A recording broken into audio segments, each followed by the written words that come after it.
Quando falo, descubro mais sobre mim e quando escuto, compreendo mais os outros. Mas quer abra a boca ou preste atenção, tenho cada vez mais a certeza de que somos todos malucos. Olá a todos, sejam bem-vindos a mais uma semana aqui no Somos Todos Malucos, um podcast dedicado à saúde mental e ao autoconhecimento, a pessoas que têm partilhas que eu considero podem ser interessantes e importantes sempre. Se são para mim, eu acredito que sejam sempre para mais alguém.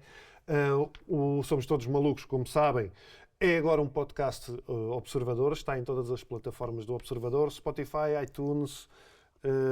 Podem escutá-lo, vê-lo no YouTube. Se estiverem no YouTube, venham aos comentários, porque já sabem que eu venho muitas vezes aqui aos comentários também falar convosco. A convidada de hoje é psicóloga clínica com uma vasta experiência, mas recentemente escreveu este livro, Fala-me do que sentes. É um livro que conta 5 histórias sobre pessoas que acompanhou, os nomes são fictícios, mas sobretudo como ela própria lidou com os processos enquanto ser humano, com a sua própria história, com as suas angústias e as suas emoções. E é sobre isso tudo que nós vamos falar com a Diana Costa Gomes.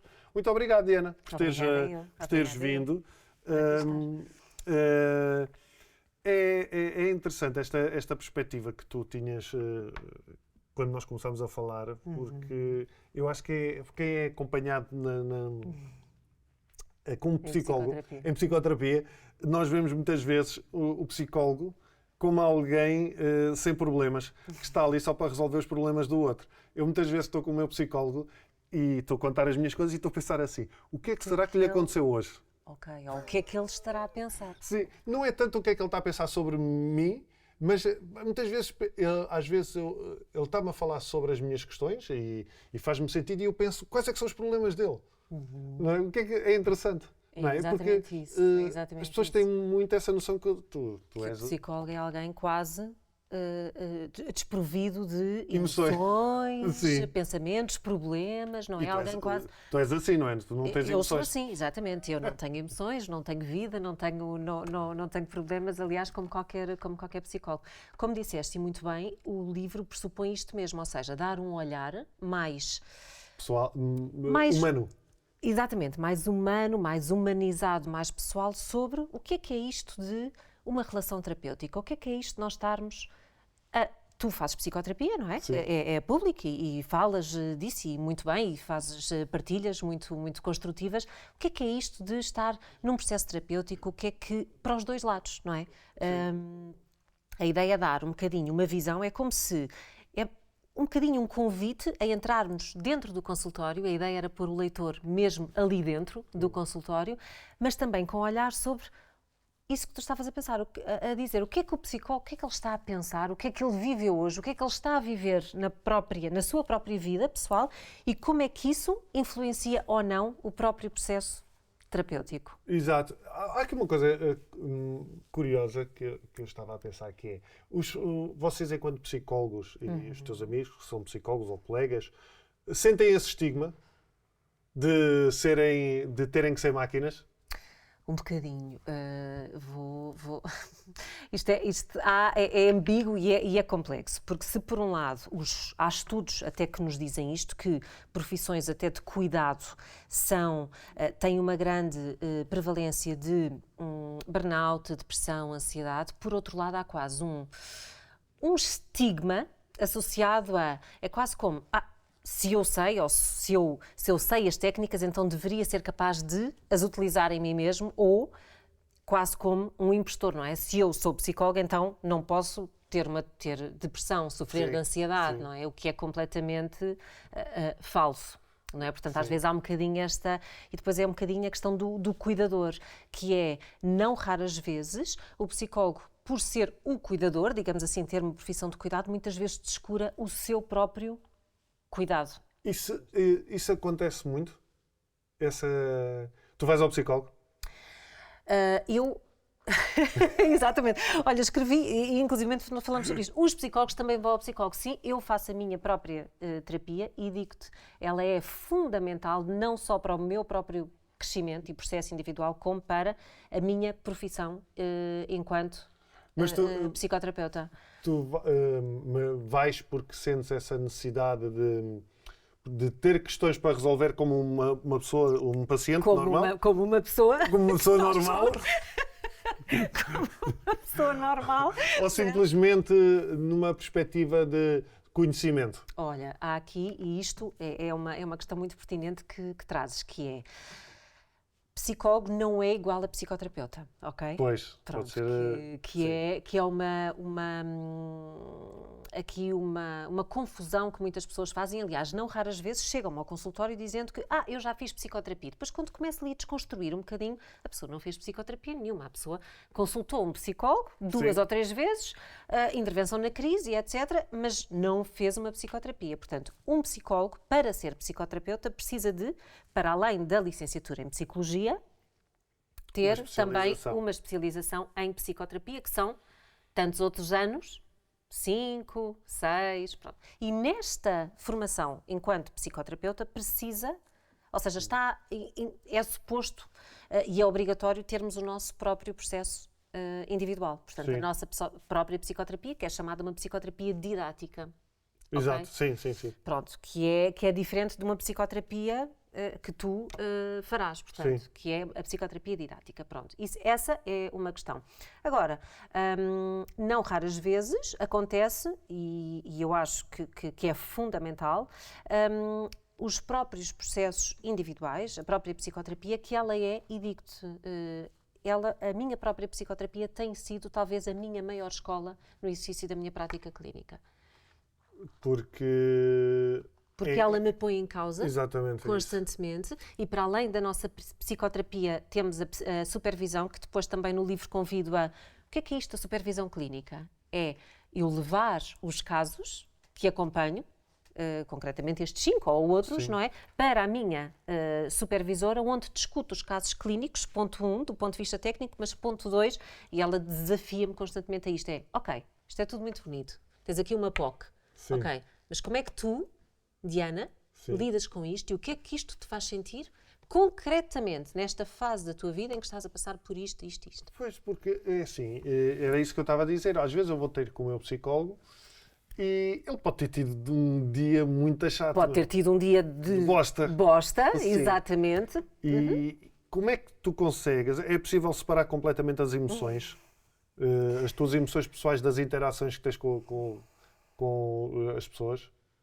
Olha, Raminhos, eu digo-te de forma mais clara e objetiva e sincera possível. Há muito esta ideia de que o psicólogo deve ser alguém completamente neutro, não é? Desprovido de... Isso é impossível. Isso é impossível. E o convite que eu faço, aqui inclusive no livro, é exatamente o movimento inverso. Ou seja, não só não negar este lado mais humano e pessoal, como fazer uso dele para o processo clínico. Porque há N estudos, inclusivamente, sobre isto, que diz o seguinte, e pasma, qual é o fator preditor de maior sucesso num processo clínico, num processo psicoterapêutico? Eu diria a empatia. A relação. Não são as técnicas Tem utilizadas. tudo para ser psicólogo. Lá está. É a relação. Ou seja, a relação que se estabelece, relação terapêutica, obviamente, não é suposto. Depois de uma sessão, um copo. acabámos a sessão, vamos ali tomar um cafezinho, ou vamos ali jantar ou almoçar. Não é suposto. Aliás, é uma das grandes bases da relação terapêutica, é a relação tem lugar única e exclusivamente naquele espaço, naquele setting terapêutico. Mas ok. Agora perdi-me. A relação que se estabelece entre aquelas duas pessoas é o fator preditor de maior sucesso na psicoterapia. Não é fantástico? E por isso é que eu aconselho muitas pessoas, aquelas que às vezes me chegam e que me dizem eu experimentei um psicólogo, mas não gostei. Eu procuro outro, porque tem a ver... Eu tive... Tu assistaste logo à primeira? Não, eu tive para aí 4. E uma coisa importante, aprendi com todos. Eu acho que isso é... Sentiste que todos os processos te acrescentaram? Acho que acrescentou sempre alguma coisa, independentemente de tu não te sentires. Olha, por exemplo, o meu primeiro psicólogo aos 18 anos, na faculdade, era um psicólogo um bocadinho estranho. Estranho. É aquele que, epá, tinha um ar estranho. Não sei explicar. Ok. Eu também tinha 18 anos e nunca tinha ido a um psicólogo. Mas eu olho para trás e vejo que ele identificou-me claramente uma perturbação obsessiva-compulsiva, mas não me disse. Não me disse. Ok. O que para mim, o que eu entendo que se calhar alguns psicólogos usam essa estratégia, mas para mim não foi útil. Era isso que eu ia perguntar. E como é que foi sentir? Porque às vezes a questão do diagnóstico, que é muito importante a trazer isso. Às vezes, só o sentirmos que, espera, o sofrimento que eu trago comigo tem um nome e aí não é o único. Isto que é, há mais quem tenha isto, isto nós podemos fazer para, não é? Mas eu percebi que ele não fez isso, mas eu percebi que foi numa tentativa de normalização. Não estigma, não estigma, não rotular. Não rotular e de normalização, tipo, olha, às vezes eu dizia, eu lavo, se eu fizer isto, estou sempre a lavar as mãos, e ele diz, olha, isso também me incomoda, eu também, se calhar, lavava as mãos, não lavaria as vezes que tu lavas. E depois fazia muitos esquemas. Portanto, Tu estás a tocar aqui num ponto muito importante, em vários, mas isso que tu dizes do psicólogo também fazer, isto também me incomoda, que é aqui um ponto de autorrevelação. Sim. Até que ponto é que o psicólogo deve ou não fazer autorrevelação, não é? Okay. Revelar aspectos da sua própria vida. Sim. Que é muito isto também que o livro fala. Imagina, como é que eu, a lidar com um processo muito específico da minha vida, depois quem ler ou quem já leu perceberá, como é que eu lido quando alguém que me procura traz exatamente a mesma questão. Ou, estás a ver? Ou posso partilhar aqui um caso. Que suscitou muitas reações. Na altura estava grávida e como é que alguém lida, como é que o paciente lida com uma terapeuta grávida quando ele perdeu um filho? Pois é. Isso é... Sim. Estás a ver? Exato. E como é que tu lidas? Não é? Como é que tu... pois, é do caraças. Uhum. Ou como é que eu, enquanto terapeuta, lido quando estou a tentar engravidar, imagina, há anos, e me aparece alguém, uma paciente grávida, que até nem queria estar. Pois é. Estás a ver? Nós não pensamos... Portanto, é este olhar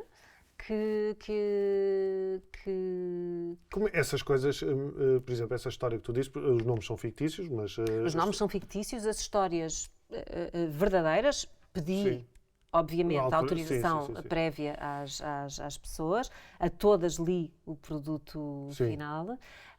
Mas, por exemplo, essa história da pessoa que perdeu o filho, e que provavelmente estaria lá também por isso, não é? Digo eu. Há aquilo que nós chamamos o pedido explícito e o motivo implícito, não é? Exato. Só mais tarde, depois de muitas sessões... É que tu percebeste que aquilo estava relacionado com o filho. O comportamento disfuncional dele e altamente defensivo, que ele tinha ali uma carapaça, mas só depois é que se percebe, não quero fazer aqui grandes spoilers, mas só se percebe depois, ok, isto tem uma causa, não é?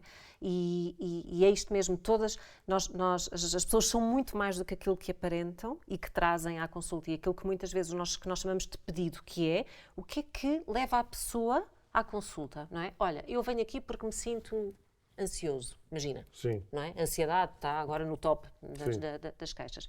Ok, mas se nós não podemos centrar a intervenção na queixa, no sintoma, porque a psicoterapia, eu digo muito isto, não é um pense rápido, não é? Se nós tentarmos pôr ali, colar com cuspo, a pessoa vai adotar outro tipo de estratégias. Isso foi o que eu, por exemplo, senti com esse primeiro psicólogo, foi isso. Ele ajudou-me no sentido de resolver as obsessões, as compulsões. Ok. Portanto, não lavo tantas vezes as mãos. Sim, estratégias. Portanto, cognitivo ou comportamental. Ok, mas se calhar a ansiedade estava lá por alguma razão. Sim, não é? O que aconteceu foi eu diminuí esses comportamentos.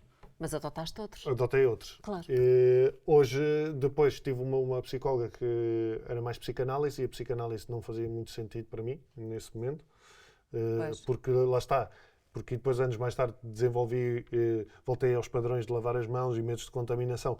E aquela história de ir à infância e não sei mais o quê. Foi desorganizador. Sim, foi. Claro. Mas ajudou-me na relação com o meu pai, por exemplo. Por isso é que eu estava a dizer, eu aprendi sempre algo com... Em todos os processos tiraste eu acho que alguma coisa. tiras sempre alguma coisa, mas Isso é também importante é encontrares essa empatia em alguém com A quem empatia, sem dúvida, sem te dúvida. identifiques. A empatia, sem dúvida, e muitas vezes há quase uma certa resistência. Recebo muitas pessoas que me chegam ao consultório dizendo isto: fui, mas a pessoa não. Ok, não houve empatia e não é culpa de ninguém. Isto é uma questão muito relacional. Não quer dizer que o psicólogo seja mais ou menos competente. Às vezes é mesmo uma questão de relação. A nós também nos acontece. Era isso que eu também ia perguntar. Eu já imaginava que era isso que me ias perguntar. Já recusaste pacientes? Já. Porquê? Olha, já houve situações diversas. Já recusei por sentir que, por considerar, considerar que não seria a pessoa mais indicada para ajudar aquela pessoa, não só em termos técnicos, porque, por exemplo, aqui na primeira história, no Ricardo, tem POC. E eu digo, ok, e partilho isto com ele, que é, olha, POC não é A minha cena. a minha praia, ok? Vou ter de estudar, mas havia qualquer coisa ali que me puxava para, eu vou acompanhar esta pessoa, nós vamos trabalhar juntos. Sim. E já me aconteceu também sentir que recusar por questões de quase... Ética? Contra-transferenciais, se quiseres, que é um conceito um bocadinho não, muito psicanalítico, mas aquilo que é nosso, mas que passa para o paciente. Como assim? Imagina. Exemplos. Olha, esta questão da grávida que me aparece quando estou a tentar engravidar, Sim. por exemplo, não é? Podia ser um motivo para, eu não vou... Não tenho aqui o distanciamento afetivo necessário para, não é? Eu estou aqui a tentar, estou a passar por isto na minha vida e esta pessoa aparece assim e... Estás a ver? Sim. Pronto, mas isto poderia ser um fator para, não vou acompanhar esta pessoa. E tu não também foi, neste caso. Mas tu também podes sentir a meio do processo que estás a ser demasiado emotiva a meio do processo e controlar isso? Imagina nesse caso da rapariga que estava grávida e não queria ter estado grávida e tu estavas a tentar engravidar. Posso partilhar contigo até um caso que eu acho que foi, nós para além da nossa psicoterapia individual temos desejavelmente, intervisão em grupo. O que é que é isto? São vários psicoterapeutas, neste caso um grupo de 12, que todas as semanas... Anónimos. Psicólogos anónimos. Um bocadinho, que semanalmente estão juntos a discutir, não os casos, mas aquilo que de mais pessoal, um grupo de desenvolvimento pessoal, digamos assim, e aquilo que nós partilhávamos, e alguém trazia para cima da mesa, partilharmos um erro que tínhamos cometido na nossa prática clínica. E eu, agora estavas-me a fazer lembrar, isto já estamos completamente extra pronto. E lembrei-me deste, que é um dos erros que eu acho que cometi, que pode ser visto não necessariamente como um erro, foi uma miúda que acompanhei, cujo pai tinha morrido com um processo de doença oncológica terrível. A miúda viu o pai perder as capacidades todas à frente. E numa sessão, a miúda traz-me uma carta que escreveu para o pai que já tinha morrido. E a miúda trazia muito isto a narrativa dela era: não quero que as pessoas olhem para mim com pena, detesto ver pena no olhar das pessoas, detesto que chorem à minha frente, eu não quero que as pessoas tenham pena de mim. E a miúda, numa sessão, está a ler-me a carta que escreve ao pai. E tu tiveste pena dela? Eu não tive pena dela, Raminhos, não foi pena, mas foi uma compaixão tremenda, foi pôr-me nos sapatos dela. E as lágrimas escorriam pela cara. Sim. Percebes? E eu pensei, isto é um erro, eu não posso estar a fazer isto. não é? Eu não posso, porque eu neste momento estou a ser mais uma pessoa que ela está a associar a mais uma que está com pena de mim. Mas eu devolvi-lhe isso. Eu não estou com pena de ti.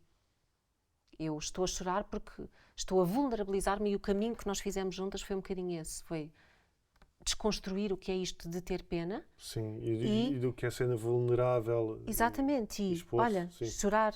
Sim. Podemos até chorar juntas, Sim, não é? sim.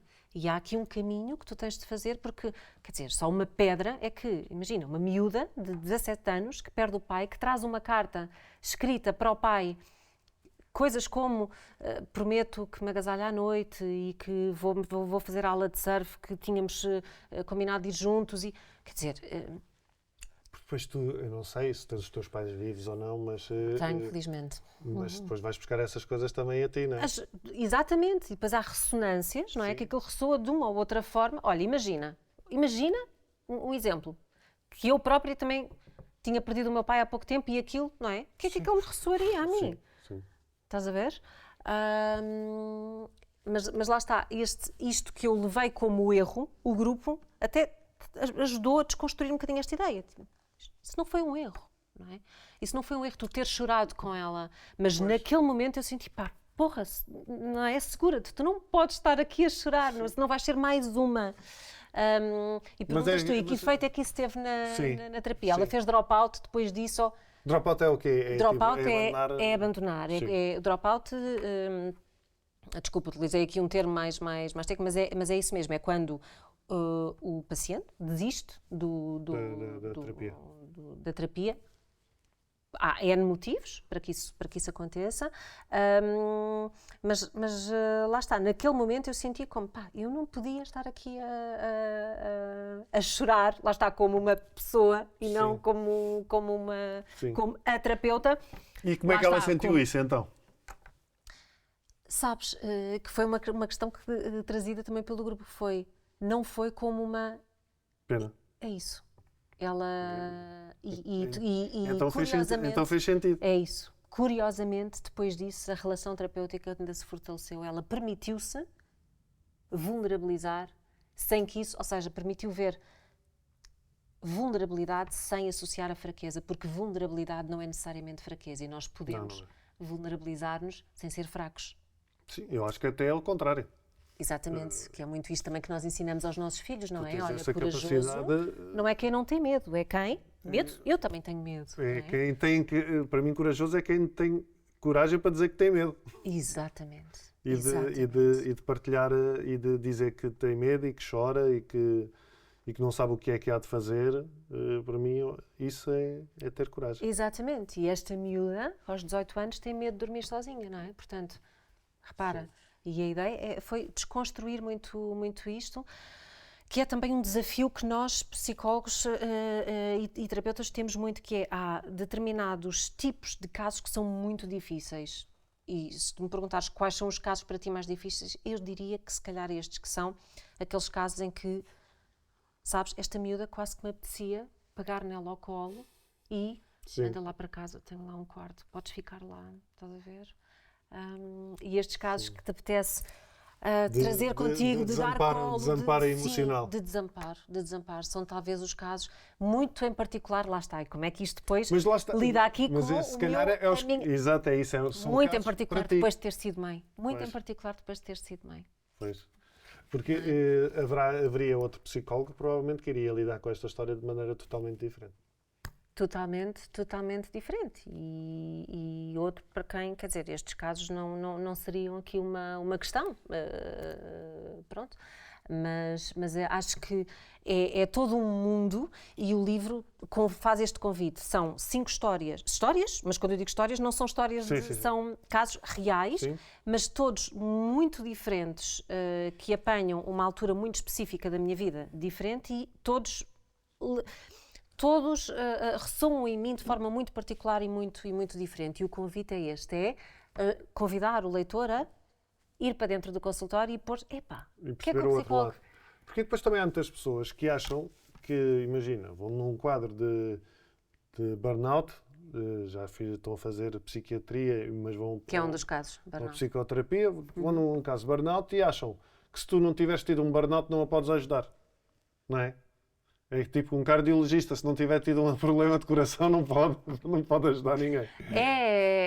Eu tenho uma paciente, é engraçado estás a dizer isto, nutricionista, que tem excesso de peso. É Sim. engraçado. E à partida, nós pensamos que... Exato. Uma nutricionista, e tu olhas como... É como ir a um tu me vais dentista e ele ter ajudar? os dentes todos lixados. Como é que me vais ajudar se és gorda, não é? Sim. Mas ela diz isso, que é... ela trabalha mais com mulheres. As pessoas acham que por eu ter excesso de peso consigo empatizar de forma muito mais... Natural. com elas, porque eu própria passo Lido com essas questões. por isto, não é? É curioso. Agora, isto é uma ideia de que é importante desconstruir. A empatia, empatia profissional, até consegue ser muito mais eficaz se nós, conseguirmos empatizar, mas a diferença, não nos perdermos nele. Sim. Conseguirmos pôr-nos no lugar do outro, Sim. olhar Mas não sofrer das dores. com a lente do outro, usar a lente do outro, mas sem me perder nele. Ok? E esta é a diferença, porque muitas vezes há aquilo que nós chamamos os lugares cegos da terapia, que é, às vezes, se eu atendo alguém que é muito próximo de mim, quase que podia ser meu amigo, que podia...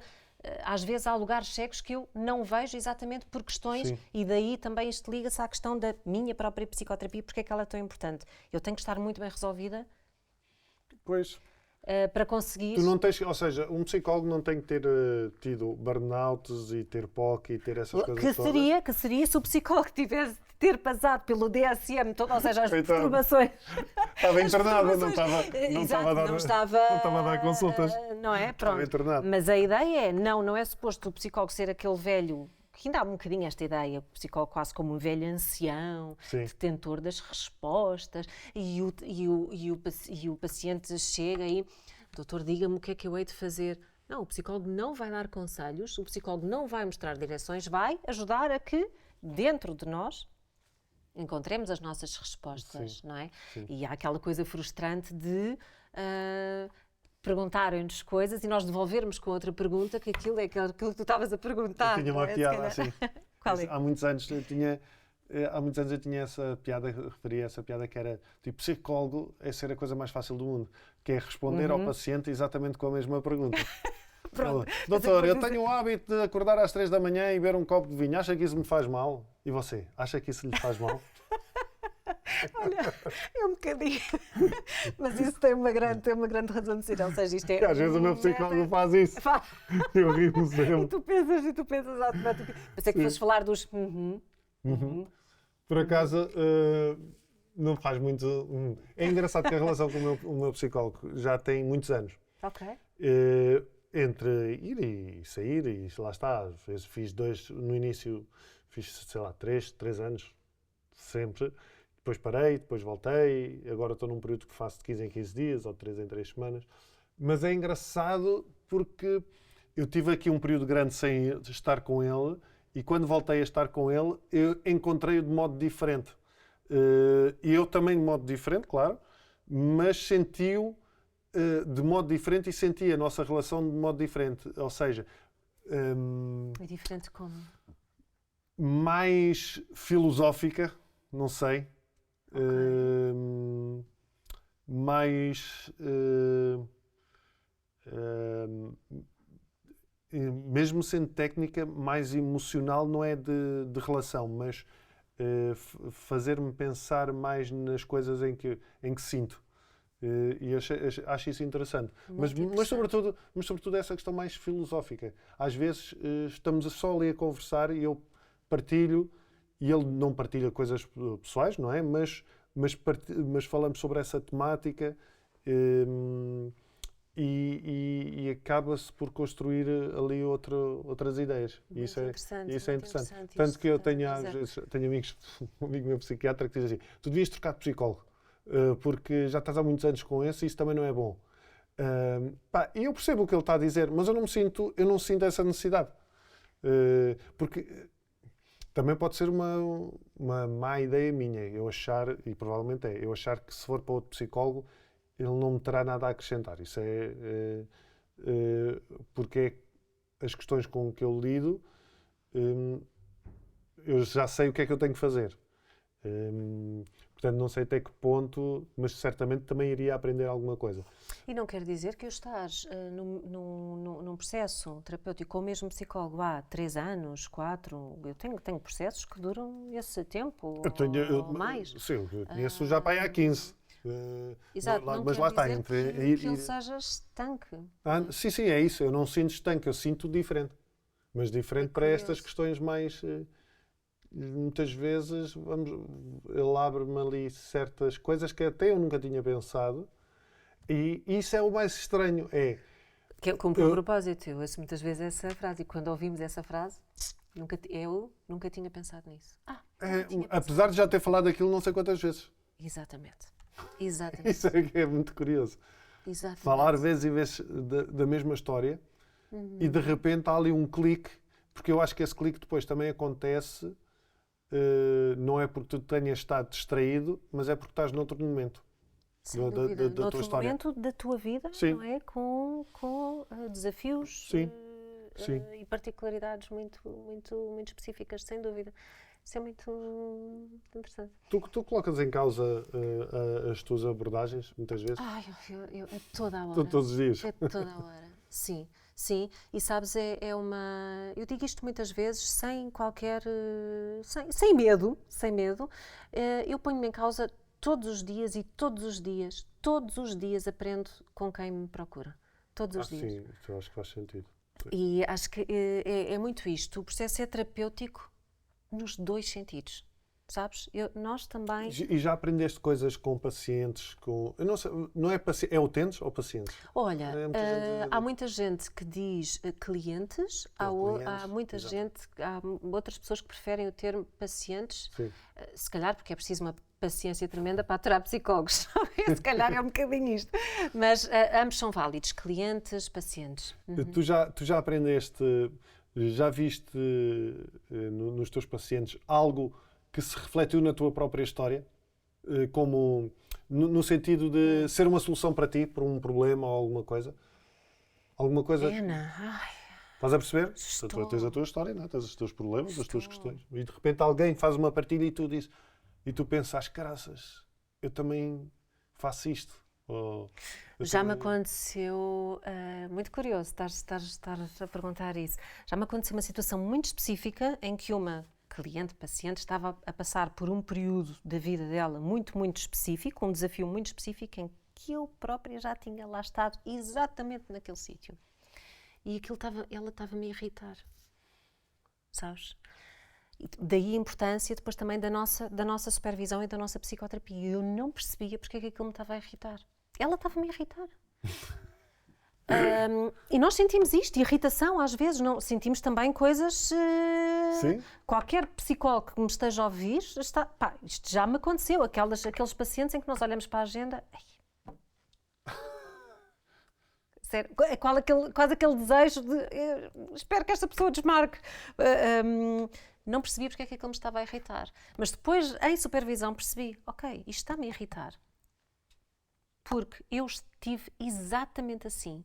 E não sabia sair, e ela está exatamente no lugar onde eu estava. Concretamente, uma situação muito particular, em que ela, num desafio, ela estava numa situação profissional, da qual queria sair, e estava inerte, bloqueada, e queria sair, não sabia... Eu pensei que tu estavas irritada porque sabias a resposta, mas não lhe podias dar. Não.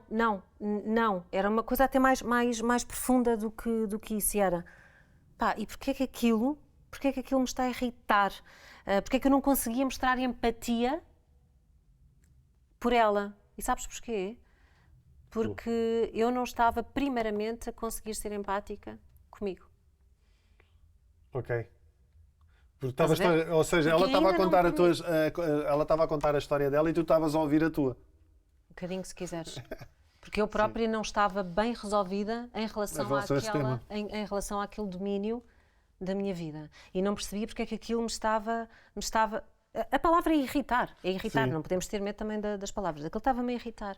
Mas depois na minha própria, no meu espaço, é que percebi, ok, isto está-me a irritar por isto. E quando eu consegui perceber que, olha, aquilo aconteceu, aquele domínio da minha vida aconteceu, aquele capítulo muito específico da minha vida aconteceu, e teve uma razão para isso, e está tudo bem, e ainda bem que aconteceu. Mostrar autocompaixão. Quando eu consegui resolver isso, consegui mostrar empatia. Isso é um processo, ou seja, isso é quase um processo de mindfulness no sentido e de autoconhecimento, no sentido de tu tens de estar constantemente atenta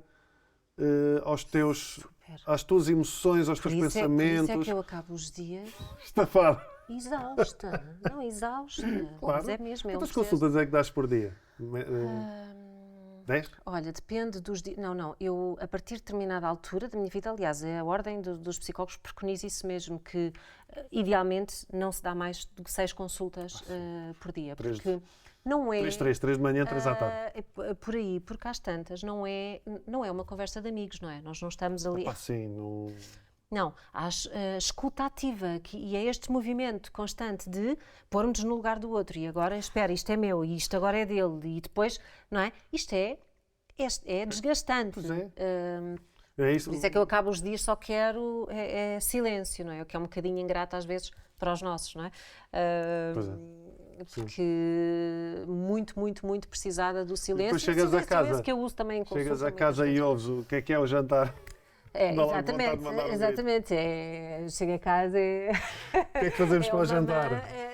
E é isso, mas é esse também, é este lado também humano do psicólogo que está aqui muito no livro, que eu acho que chegará muito às pessoas. Mas isso que tu estás a dizer, na realidade é aquilo que nós devemos também aplicar no nosso dia-a-dia, nas relações humanas, que é, se eu estou a falar com alguém, e seja num ambiente profissional ou whatever, e aquela pessoa me está a irritar por alguma razão, eu acho que a primeira coisa que eu tenho que pensar não é este gajo está-me a irritar, porquê é que isto me está a irritar? Tu que fazes psicoterapia. E consegues fazer... Não estou a brincar. Não estou a fazer esse movimento. Basta estarmos em contextos sociais, nem estou a falar no exemplo do trânsito, porque não aí, não é? Sim. Ninguém está a... Ora bem, esta pessoa, porquê é que isto me está a fazer esta ressonância? Não, exatamente, é tudo um acting out, não é? É tudo para fora. E tu que fazes psicoterapia, por isso é que ela é tão importante, não é? Sim. Consegues fazer esse movimento, mas a nem maioria sempre, das pessoas, mas muitas vezes. Mas já estás de alguma forma treinado a fazer isto, não é? Sim. Agora, a maioria das pessoas não faz esse movimento, este gajo é um anormal, não é? Onde eu faço mais isso, sabes onde é que é? É quando algum colega meu de trabalho, de televisão, ou stand-up, ou whatever, está a fazer qualquer trabalho e eu fico invejoso em relação a isso. Okay. Ou fico irritado. Eu aí começo logo a pensar, porquê é que eu estou a invejar isto? É medo de eu perder trabalho? É medo? É porque eu queria estar a fazer aquilo? Minhas, exatamente. Que parte da minha insegurança é que... parte minha. Exato. Exatamente. Vê-se mesmo que faço psicoterapia. Não, é que esta questão das partes. Mas repara, é sempre a nossa parte. No primeiro momento, é sempre a nossa parte. Uma das várias partes, que várias partes, há uma coisa na psicoterapia dialética, psicoterapia comportamental dialética, que nos diz isto, várias coisas podem estar certas ao mesmo tempo. Sim. Não é? E tu podes estar simultaneamente, há uma parte minha que está, falaste no exemplo do teu colega de trabalho, que está verdadeira e genuinamente orgulhosa e feliz por aquele teu colega que teve aquele sucesso, mas outra parte que está invejosa. Sim. E estas partes podem coexistir. E está tudo bem. Sim. E não colocar peso nisso. E não colocar peso nisso. Sim. E trabalhar aqui no sentido tal daquilo que nós falámos há pouco, a autocompaixão. Não é? E tal como uma pessoa pode estar a ser genuinamente irritante, mas o modo como eu reajo também vai variar de pessoa para pessoa. Portanto, lá está, é aquilo que tu estás a dizer. Sempre a nossa parte, e na realidade é a única que nós podemos controlar. Exatamente. Não é a do outro. Não é a do outro, que é uma coisa que aparece muito em consulta, que é, eu queria era mesmo que o outro mudasse, não é? Eu queria era mesmo controlar isto. Que parte é... Não, e há muito esta coisa, e faço muito este convite. Que parte sua é esta que não Sim. é? E como é que isto o faz sentir? E a pessoa normalmente responde, porque eu acho que não. Isto é o que pensa, não é? Aquele que sente. Se pudesse aplicar um adjetivo, Sim, qual é que seria? Porque, não é? Porque eu sinto-me mal. Mal não é um sentimento, não é? sim, Sinto-me o quê? Irritado, invejoso, não é? sim. Por aí. Sim, eu acho muita piada depois há pessoas que vão, ao psicólogo e eu também às vezes falo isto em stand-up que é, eu vou ao psicólogo mas eu só conto aquilo que me apetece, Opa, tal que é para ele não achar que eu sou maluco. Tal e qual. Olha, há dias, e da semana passada, estava a falar pensas com uma assim, amiga mas minha, porquê? em contexto social, com uma amiga, não estava com uma paciente, e ela falava-me de uma questão, e eu disse-lhe, olha, já falaste nisso à tua terapeuta? Não, achas? Então o que é que vais lá fazer? Não é? Não, como assim não? Mas tens. Eu acho muita piada. Não, mas diz aquilo com um ar de tipo, eu sou super inteligente, calma, eu vou mas só contar aquilo que me apetece. Eu digo assim, eu estou a gastar 50 euros por sessão e o gajo vai ouvir tudo o que eu tenho para dizer.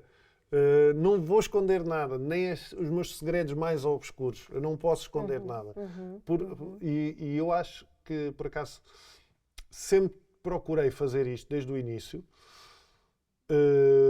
Primeiro, por uma questão de aflição.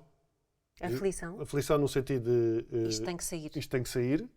E depois, à medida que tu vais falando, vais compreendendo que há mais gente que lida com essas questões, que não és o único. É impossível seres o único. Por muito obscuro que seja o teu pensamento, ou muito estranho, ou que tu achas que... Há sempre alguém que já passou por isso. Há sempre quem já tenha passado por isso. E... Há sempre quem já tenha sentido exatamente a mesma coisa. Olha, no capítulo, tu és pai, tu percebes isto que eu vou dizer, não é? Nós Sim. adoramos os nossos filhos, amamos os nossos filhos, mas há alturas... Em que desejava não ter tido filhos. Não é desejar de real, mas é um pensar, agora estava tão bem sozinho. Exatamente. E já não penalizo por isso. E outras alturas haverá em que deste por ti a pensar, e se eu não estivesse, não é? Se eu não estivesse tido, como é que... Se eu não tivesse casado, como é que seria a minha vida? E se eu me divorciasse? E se eu não sei o quê? Sei lá, tanta coisa. Ou aquelas verdades absolutas, universais. Eu gosto dos meus filhos exatamente da mesma maneira. É mentira. Tu gostas das tuas filhas exatamente da mesma maneira? Não é? Gosto. Lá está. Gosto, não é sim, gostar senhora. mais ou menos. Eles são diferentes, Sabes o que é que eu faço? suscitam em nós reações diferentes. Isto está tudo bem. O que é que tu fazes? Eu vou ter quando estou com elas separadas, olho para ela e digo assim, tu és a minha preferida. E depois vou ter com a outra e digo, tu és a minha preferida. Depois vou ter com a outra e digo a mesma coisa. Lá está, mas uma coisa que se pode fazer é porque é que esta tua filha é tão especial e São que a todas faz diferentes. diferente de Claro. todas as outras, São todas não é? diferentes. E enumerar as coisas, olha, não é? Eu gosto tanto disto, assim, que és tão engraçada, que és tão, fazes piadas como ninguém, ou pintas, não é? Pronto, este tipo de idiosincrasias. Sim, é muito curioso. Portanto, o meu conselho é, se vocês vão ao psicólogo, digam que não tenham medo. Tu quantos anos de experiência que já tens em psicologia? Olha, se fazes-me essa pergunta, eu sinto-me velha, sabes? Já tenho 20 anos de experiência, o que é... Já ouviste muita coisa. Já ouvi viste muita coisa, já vi muita coisa. E no fundo foi isto também um bocadinho o motor do livro. Eu tenho tantas histórias para contar e eu tenho que partilhar isto, sabes? Cada história é uma história. E eu acho que isto pode ser importante para as pessoas que acham que um psicólogo vai ouvir a sua história pela primeira vez. Não te esqueças do que vais dizer, deixa-me só fazer Sim. aqui este apontamento. Cada história é uma história, Exatamente. ainda que partilhe do mesmo Exatamente. diagnóstico. Ou seja, pode haver, eu podia fazer aqui 5 histórias de depressão completamente diferentes umas das outras. Quantas formas há de dizer que Sim. estamos tristes? Sim. 200? Sim. 300? Sim. Há quem sinta a tristeza no peito, na cabeça, há quem... Não é? Portanto, cada história é uma história, mesmo que partilhe o mesmo diagnóstico. Portanto, Sim, porque cada pessoa é um indivíduo e vive as coisas à sua maneira. à sua maneira. Mas única e certamente, se individual. calhar, com tanta experiência, com tantos anos, tu já viste histórias praticamente iguais, ou não? Já vi vivências vivências mesmo muito semelhantes. muito semelhantes. E é uma maneira, talvez, as pessoas entenderem que, porque às vezes a malta que me pergunta como eu falo disto, não é? Recebo-me a dizer que tem medo de ir ao psicólogo, tu fazeres partilhas, é virtualmente impossível aquilo que elas forem contar tu nunca teres ouvido. Não ouviste aquela história, mas é virtualmente impossível tu nunca teres ouvido Percebo, o que está por trás daquilo. Estás a dizer. perceber o que está por trás daquilo? Sim, dificilmente, mas olha que ainda me surpreende. Sim, porque depois isto tem a ver com as reações, não é? Como é que a pessoa enfrenta a situação. Uma coisa que o meu psicólogo me diz e que eu às vezes também procuro partilhar, quando a malta fala comigo e tem uma perturbação obsessivo-compulsiva e diz: eu faço isto, tu também fazes. Olha, a minha pancada é isto, tu também já tiveste esta. Às vezes eu já tive, outras vezes não. Mas o que eu digo é aquilo que o meu psicólogo diz: o que interessa é o processo mental que está por trás disso. Exatamente. Tu podes ter a pancada que tu quiseres. Exatamente. Particularmente em relação às perturbações obsessivo-compulsivas, eu já ouvi histórias de tudo e mais alguma coisa, e depois, o que está por trás disso, o processo é sempre igual. É sempre. Tu valorizares o pensamento, tu dares-lhe demasiada atenção, a ruminação, a compulsão que vem daí, o medo de largar. Exatamente, e coisas que aparece aqui muito na história também do Ricardo, é isso, coisas que são à partida tão contrárias à tua natureza, não é? Sim. Pessoas, por exemplo, que são pessoas altamente crentes e depois com... blasfémia. Sim, claro. Isso, sim. Eu não sei se foi o meu psicólogo que disse ou se li, mas fez muito sentido, que é a perturbação obsessivo-compulsiva, neste caso, não ataca as tuas dúvidas, ataca as tuas certezas. E por isso é que se tornam dúvidas. Gosto. Porque tu nunca pensaste disso daquela maneira. Exatamente. E então começas-te a colocar em causa. É o famoso isso. Não é? Começas-te a colocar, porque é que eu estou a pensar nisto? E se eu vou mesmo fazer isto? E se não sei o quê? Por isso é que eu digo, sim, era isso de... cada processo é uma história individual, mas única e singular. quando há uma questão patológica por trás, não é? Porque quando há algo que se vai ser diagnosticado, aí o processo já é sempre igual, ou não? Não um processo de cura, mas tu acabas por perceber, ok, eu já sei que esta pessoa faz isto. Digamos, imagina, concretamente na POC há um protocolo, não sim. é? Que nós, na psicoterapia cognitiva comportamental, sabemos que... funciona, ou que... Exatamente. Sim. Portanto, aí sim nós podemos, aliás, eu no livro também dou exemplos de técnicas, concretamente, que podem e são aplicadas em diferentes contextos e que as técnicas, sim, na sua essência, são as mesmas. As mesmas.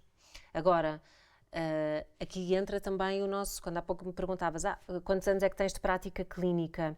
É depois também que a prática nos vai ensinando. Nós temos que sentir quem é que está à nossa frente, não é? E eu saber que, a partir daquela técnica, vai funcionar com aquela pessoa. Isso vem com a prática. E com aquela... Não, mas às vezes também sensibilidade. Às vezes também pessoas com menos prática, mas que têm uma sensibilidade apurada, ou não. Há pessoas com muita prática que se calhar têm menos. Isto vai muito aqui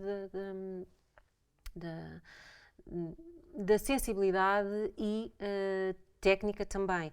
Concretamente, aqui no caso da Maria, uma depressão. Eu, a dada altura, numa sessão, sabes o que é que eu fiz? Sentei-a na poltrona e li-lhe uma história, supostamente para crianças, que eu uso muito na minha prática clínica, que não sei se conheces, se não conheces, aconselho-te vivamente, que se chama O Menino que Gritou para Dentro.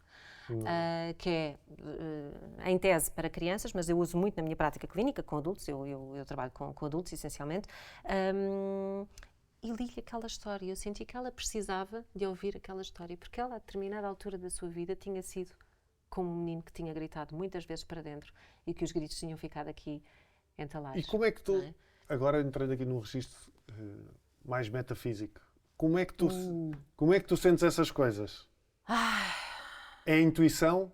Não se explica. Há sinais. É ensinamento, é conhecimento de prática. Acho que é uma mistura de várias... Vou-te explicar, eu não sei quais é que são as tuas crenças, mas é curioso, porque eu tenho as minhas, já as abordei aqui, e eu falo e gosto muito de trazer até esses temas do ponto de vista mais científico, porque consegue-se fazê-lo da mediunidade ou de espiritualidade. Que entra muito... E aquilo que eu acho, às vezes, eu próprio, não sei se já falei isto com o meu psicólogo, mas às vezes ele está-me a dizer coisas e eu estou a pensar, de onde é que vem isto? Ok. Percebes? Mas de onde é que vem isto?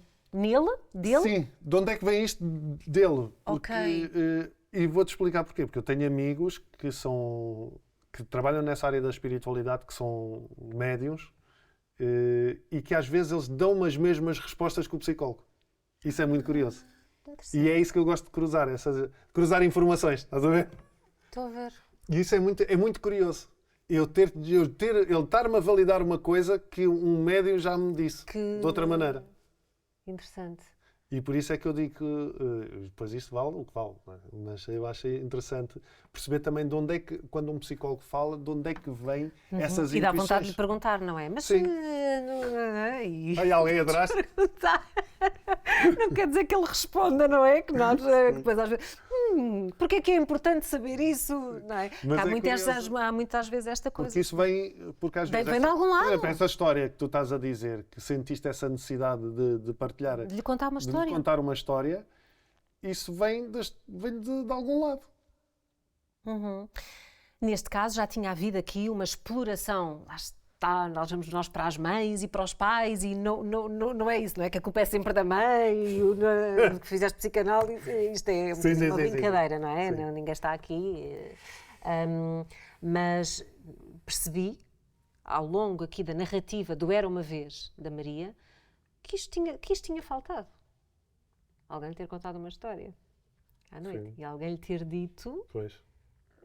e ela perceber isto, que ela, a dada altura da vida dela, foi aquele menino que tinha gritado para dentro e que, por causa disso, tinha ficado doente com dores de barriga.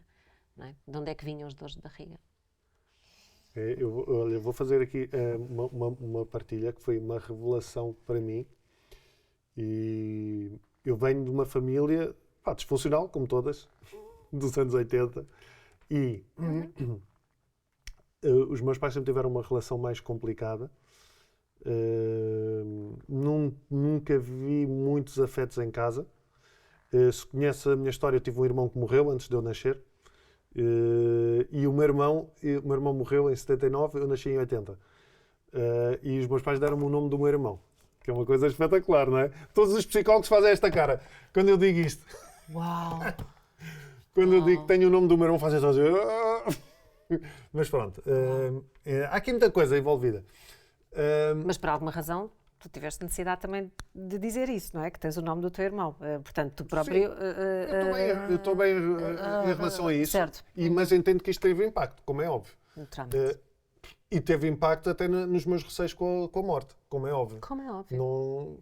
Ajuda-me uma parte, mas depois há a parte consciente que eu tenho que resolver. Ok, eu sei que isto impactou, mas agora tenho que resolver. Mas e no exercício da parentalidade dos teus pais contigo, naturalmente. Mas aquilo que eu senti, e que para mim foi uma revelação, foi... Eu sempre tive um quadro obsessivo desde pequenino. Sempre tive. E de ansiedade, obviamente. Lá está, porque depois a morte do meu irmão nunca se falou. Os não ditos. E o que é que vai acontecer, e sempre tive isto, mas intensificou-se a partir dos meus 18, 19 anos, que também é comum na perturbação obsessiva-compulsiva na passagem para jovem adulto. Mas um dia estava numa consulta e é uma cena que eu já tinha falado imensas vezes e que aquilo naquele momento para mim foi do caraças, que foi, eu de repente penso assim, eu comecei a namorar com a minha mulher aos 19 anos. E a minha mulher, agora, veio mostrar-me que de alguma maneira eu podia ser feliz. E eu começo a tornar mais obsessivo e com medo de morrer e de provocar dano ou ser má pessoa, quando me surge a oportunidade de ser feliz. E então isso para mim foi do caraças. Ou seja, eu tenho medo de ser feliz. Exato. Isto é do caraças. É do caraças. E tu chegares a estas conclusões, claro que depois as coisas não desaparecem por magia. Sim. Mas eu ter esta consciência permite que, às vezes, quando eu estou num processo obsessivo, eu consiga ir a essa altura. E ir lá buscar isso. Sim, e pensar E nisso. fazer Tu estás este com medo. exercício, não é? Fazer Tu estás este com medo. exercício. E se estiver doente? Pá, e se estiver doente, estou, mas agora eu tenho a oportunidade de ser feliz. Isso é Exatamente. do. Olha, é uma partilha riquíssima essa. Porque lá está, é sempre. Mas isto lá só fazes indo à terapia.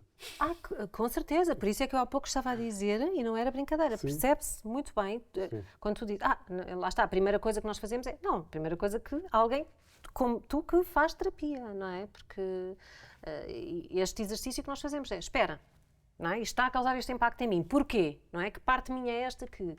Sim. De onde é que isto vem? Para que é que isto serve? Às tantas nós estamos aqui um bocadinho perdidos no porquê, porquê que isto está aqui, porquê, e às vezes trocando a pergunta do porquê para o para quê, ajuda-nos, porque aquilo está lá para cumprir alguma função. Não é? Sim. Até a Sim. ansiedade, não é? Sim, Que nós claro, questionamos. cumpre uma função, sim. A ansiedade está lá para cumprir uma A função. ansiedade é protetora. Exatamente. Está lá para... Ela está a substituir algo ou está a tapar ali Todo algo. e qualquer sintoma cumpriu proteção. em determinada altura Um papel. nas nossas vidas a sua função. Sim, sim. Isso, em relação aos meus medos, sim, vê-se muito isso. Há uma pergunta que eu me esqueci de fazer há pouco, que acho que pode fazer sentido, que era quando tu tinhas dito que tinhas recusado já algumas pessoas. Já recusaste pessoas porque elas não trabalham o que tu pedes nas consultas? Porque há aqui uma questão que eu acho que é importante as pessoas perceberem, é que ir ao psicólogo não é como ir ao dentista, que a gente abre a boca e a coisa fica resolvida. Implica um trabalho de casa constante. Certo, É mais certo. importante o que tu fazes fora do consultório do que no consultório. Muitas E vezes há muitas pessoas... há muitas pessoas que se põem nessa posição de passividade, não é? Que há pouco estávamos a dizer, diga-me, então O que é que eu diga-me tenho o que que é que eu tenho que fazer.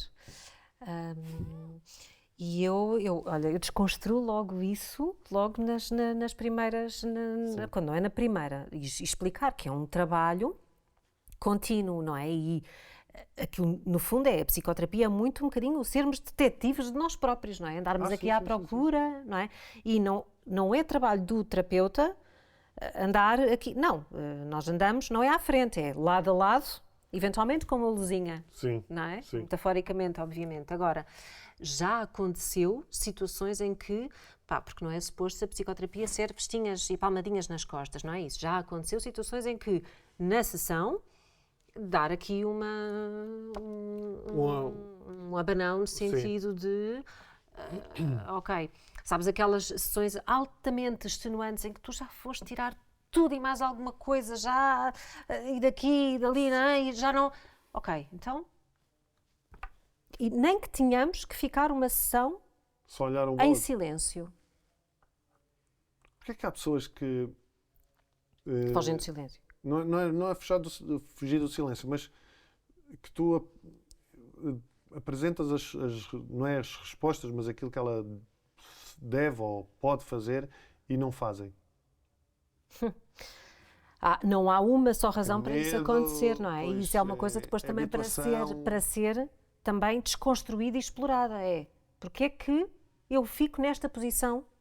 Porque é que eu vou sempre... Porque é que ou há uma espécie de padrão, não é? Comportamental, porque é que eu fico sempre neste sítio, nesta posição, e no fundo é ou porquê ou para que isto acontece, não é? Em que alturas na minha vida é que isto foi protetor? Eu já tive amigos que me pedem ajuda, tipo, no contactos de psicólogos.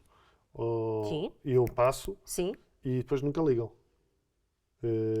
Ok. Estão ainda em fase de pré-contemplação, não quer dizer que não vão ligar. Sim, mas ou ligam e desmarcam, também já aconteceu. E tu Ok, percebes é um que, mecanismo de evitamento Pois. e de fuga, não quer dizer será que é medo de...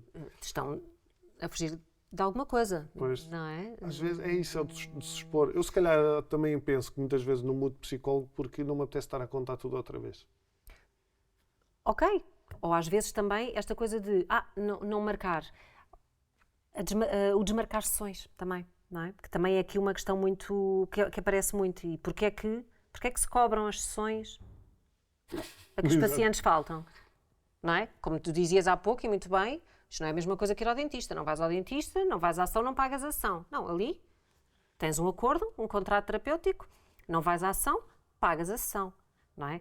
Porque lá está, nós temos um compromisso, não só um com o outro, mas com o processo em si mesmo. E se eu não estou a querer ir àquela ação porque não me apetece, não é? É um nível mais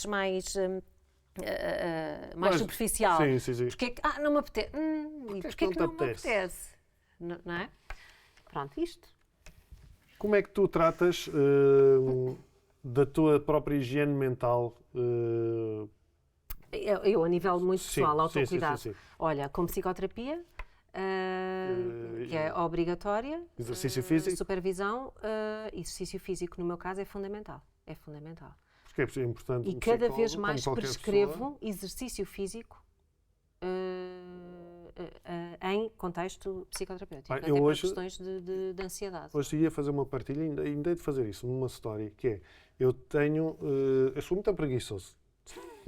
Sou muito preguiçoso e isto também tem a ver com questões, eu sei, relacionadas também com a autoestima, etc. Porque eu sou preguiçoso só em determinadas coisas. Por exemplo, para ir treinar, eu não quero estar, eu sei que não me apetece ir porque vou estar com outras pessoas e vou estar a ser colocado à prova e não sei o quê. Então, será que podemos chamar isso de preguiça? Não sei. Não, é uma preguiça camuflada, por isso é que eu estou a dizer que tem a ver. Mas, e como eu estava a contar há bocado, eu marco o treino e vou ao treino. E literalmente não há uma única vez que eu me tenha arrependido. De ter ido. Exatamente. Exatamente. E eu acho que o exercício físico é assim, é mesmo... Mesmo que estejam num processo super obsessivo ou de ansiedade, porque eu já tive aí montes de vezes, e não quero, eu não quero. Se eu não for treinar, eu vou continuar naquele sítio. Até fisiologicamente, até para o processo de ansiedade, associares o aumento do ritmo cardíaco não só à ansiedade, a coisas, o sistema simpático e parasimpático, não é? Associar, calma, isto... Portanto, essas atividades que vocês podem ter, seja de exercício, correr, passear, ler... Que é muito idiosincrático, não é? Repara, o que funciona para mim não quer dizer que funcione para outro. Eu gosto, e quem me dera ter mais tempo para ler, por exemplo, não é? Gosto muito e sei estar sozinha e desfruto da minha própria companhia. E gosto, efetivamente, de estar no silêncio. Sim. Estar no silêncio, não é? E faço, sempre que posso, faço isso, desfrutar da minha própria companhia, não é? que se calhar há muitas pessoas que infelizmente não conseguem e se calhar por não isso... sabem o que fazer. Não sabem o que é que ficam a fazer, scroll, não é? Que também é uma forma de não estar connosco. Sim. Mas pronto, isto daria aqui para outros. Para outro podcast. Que mensagem é que tu gostavas de deixar a quem nos está a ouvir? Sejam psicólogos, sejam psicólogos, sejam não psicólogos. Não quero também... lá está, quem ouviu o episódio, acho que fica muito aqui com esta ideia da importância que é olhar para dentro, não é? E fazer um processo terapêutico e conhecermos melhor e estarmos melhor connosco. Só assim conseguimos estar melhor na relação connosco e com os outros. Olha, Diana, muito obrigada. Acabou a nossa consulta. Estamos no nosso tempo. Ficamos por 50 aqui. minutos. Não, por acaso foi uma hora. Mais, pronto. Uma hora. Okay. Muito obrigado por teres vindo. Gostei muito. Está aqui o livro da Diana Costa Gomes. Fala-me do que sentes, a partilha de cinco histórias que acompanhou ao longo de... Deixa-me dizer que estou muito, muito contente com os feedbacks que tenho recebido. Olha que bom. E estas histórias no tempo são dos 20 anos ou foi tipo dos últimos anos? Acontece num período de vida muito, muito concreto. Portanto, as histórias acontecem todas, são agora recentes, há 5 anos, sensivelmente, mas acontecem todas elas num período de cerca de 2 anos, concretamente. Ok. Portanto, está aqui para uma leitura e acrescentar algo mais à vossa história também. Quanto a mim, despeço-me e já sabem, podem acompanhar no YouTube, iTunes, Spotify, plataformas do Observador e voltamos para a semana com mais uma conversa. E atenção que, eu não sei quando é que isto vai sair, mas estou a dizer que há os episódios intermédios, que são episódios de 10 minutos onde eu faço pequenas partilhas de conversas, onde eu vou reviver conversas que tive aqui e aquilo que eu tirei de alguma maneira dessa conversa, ou em que é que me fez pensar. Portanto, continuem por aí. Muito obrigado e até para a semana. Obrigado. Quando falo, descubro mais sobre mim, e quando escuto, compreendo mais os outros. Mas quer abra a boca ou preste atenção, tenho cada vez mais a certeza de que somos todos malucos.